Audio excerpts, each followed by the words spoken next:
MMRBQ. It's 93.3 WMMR, and we are joined by two of the great gentlemen of Collective Soul. We have Joel and we have Ed. Good afternoon, gentlemen. Hey, good afternoon. Thank you, man. It is great to welcome you. You guys just did a fantastic set on stage here at our MMRBQ. Thank you so much. Thanks for having us, man. Yeah. Pleasure. We always look for an excuse to come hang with you. You know that. Well, there's so much I want to ask you about, but first of all, in the set, Hollywood was wicked because it was about 5 times longer than it is on the album, which is the new song from Afterwards Hollywood, and you do a little AC/DC thing in the middle of that. How'd that come about? I mean, that's, we grew up in the 80s, and I know AC/DC 70s, but we grew up loving songs from the 80s, which is where Afterwards Hollywood came from, was the Cars. We loved the Cars growing up and NXS, bands like that. So when I first started writing the song, I was like, all right, here, it's a Cars tune. And so it's a funny story. We were actually on tour with Metallica in South Africa. And Joel's like, you know what, Ed, that's a good song, but it needs a little guitar work in there. So we're backstage real quietly with a computer. Joel's showing me this riff he had, and he's the one that came up with the cool riff in the middle to beef it up a little bit. So when we were playing it, I think we were on 2 months ago, I just surprised the guys. I was like, this little breakdown. I'm like, I'm gonna give them a little something, see if they can follow me. Worked out and quite nicely. Everybody can follow with the AC/DC. Yeah. Well, they should be able to. In the beginning, there was AC/DC. And it is a long way to the top if you want to rock and roll, as you guys can testify to, perhaps better than most bands I know. On this new record, I'm sure you've been asked this before, but I love artwork on albums to the degree that we have albums anymore, CDs, whatever you want to call them. And the 5 members of the band are in a swank, upscale-looking restaurant, and there are 5 posters or framed photographs behind each of you. Can you tell? I can't see what all of them are, even on I think it's fruit. photo. To be honest with you, if you promise very not to tell mystical. anybody. Was there any significance to it? No, we had first of done all? a photo shoot Maybe. for the CD, and it didn't come out to what we wanted because we're really laid back. We wanted something that was fun. And so I actually called a part-time photographer in our hometown, Atlanta, who actually happens to be a hairdresser. Cool. And he's the one that took these photographs. We were shooting all day, and we're like, we went to his partner's restaurant, and we sat down and had soup, and I was like, hey, start taking pictures of us here. And we were, as you can see, there's empty bottles of wine around us. So, it kind of showcases the band's personality, which is, sometimes people think we're a very serious band and we're the most goofballs on the planet, I think. Well, so there was were the 5 photographs there prior to you Correct. guys sitting Yes, they down? were. Yes, they Okay, were. perfect. And it's part of the little restaurant. It's an organic restaurant, What's the name of the restaurant? Metro Fresh. Metro Fresh. So if anyone's visiting Atlanta, Go see it. Go see Metro eat Fresh. it. Go eat it. Where It's good stuff. Afterwards, Good food. photo cover was. What were you eating, Joel? By the way. I believe that was chili. Chili. Okay. Joel's a chili dude. Cool. Now, on this record, there's so many. Hollywood is the one we've been playing, but the record itself, totally different concept, even from when Youth came out, in that you're only releasing it through Target and iTunes. And it's interesting because I was talking with Chad from Live a couple of weeks ago, and he talked about the new models that certain bands are adopting that have been around the block a few times and are quite weary of the record companies, quite frankly. And I'm curious as to why. If you think that would be a limiting thing, putting it just in a Target, just one place in a store and one computer place you can go. Being independent, we don't look at it as being limiting. I would like to think that we're very important in one of the major distribution centers in the United States, other than being maybe or maybe not important in all of them. I'd like to be.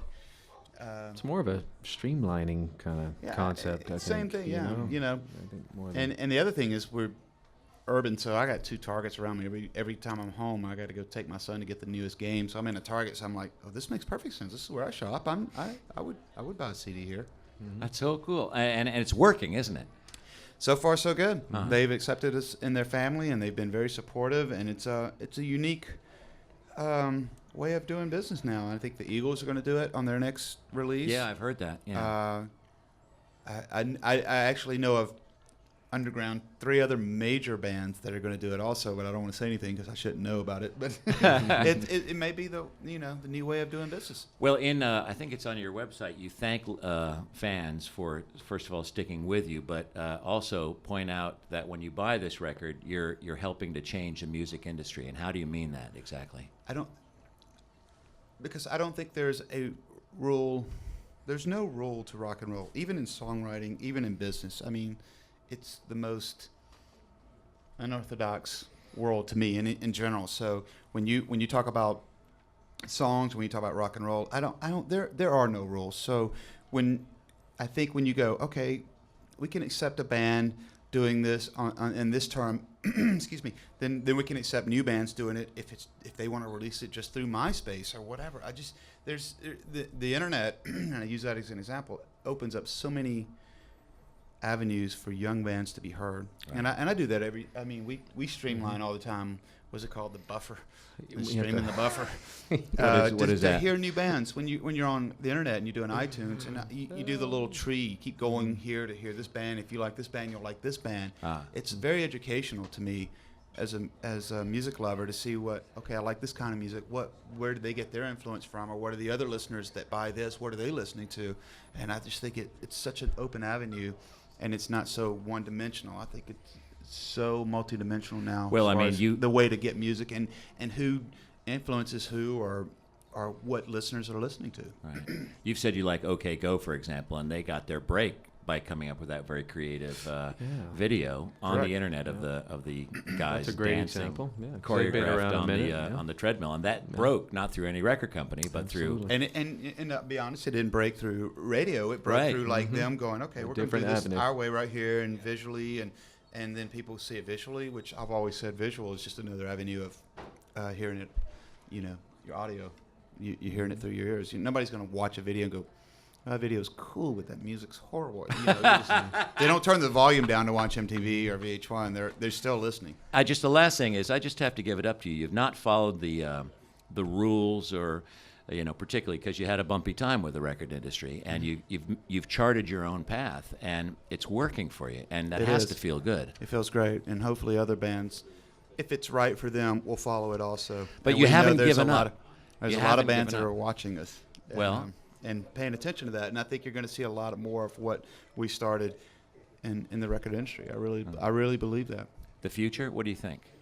With this band, Collective Soul, where do you see it? I think Joel's going to do a solo record here pretty soon. He's got a half of it done. Well, yeah, that's not really Collective Soul, but no, but you're part of it. I think the band will do another one. I'd like to do a solo record at some point if y'all give me time. There's lots of music, if that's what you're asking, and I think Ed for sure they're coming out every day. Just so we go on the road. We love to play live, but we can't wait to get back in the studio and record too. So it's interesting that you say not enough time in the day. Riding on the road, because a lot of people have a hard time riding on the road, but you just said a few moments ago that you love riding on the road. I have no choice. If I'm on the ride, it's on the road. We're on the road too much. Yeah, well, pretty much, yeah. Yeah. And how long is this tour going? We go out. We co-headline with Live for for the live first of November. Yeah. And then we get a break for a couple of weeks, and then it'll go on forever. Who knows? I can't give you. Do you guys ever play together on stage? You ever do a few songs together, or have you tried that out? We're going to. We hope. Ed doesn't know it. Yeah. Two Eds on stage. It can't be wrong. Well, Joel Koshy and Ed Rowland, thank you so much for stopping by. Congratulations on Afterward. And we want to play All That I Know from the new record on 93.3 WMMR. Good to see you guys. Thank you. And thanks for the shout out. You sent Jill out to me, which was very kind. All right, bro. Thank You're you. a boy. Cool.